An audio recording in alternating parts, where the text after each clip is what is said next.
Welcome to the Salmon Runs YouTube. Enjoy the video.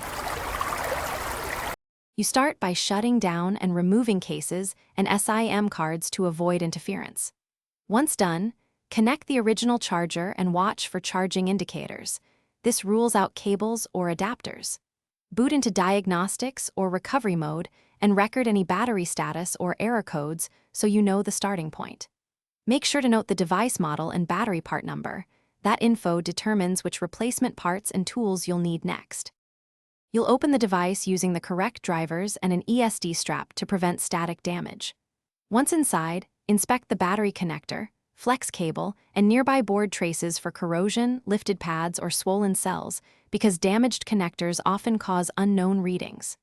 If needed, replace the battery or the connector assembly with OEM or high-quality parts, following torque specs and adhesive practices to avoid stress. After reassembly, reconnect. You finish by calibrating the battery. Charge to 100%, fully discharge, then charge back to 100 to reset reporting. Once done, reflash or reset battery firmware if the vendor tools allow it, because calibration alone won't fix corrupted battery profiles. If the unknown reading persists, test with a known good battery to isolate the pack versus board. And if problems remain, consult a board-level technician. Damage to charging ICs or PMIC traces can require solder-level repair.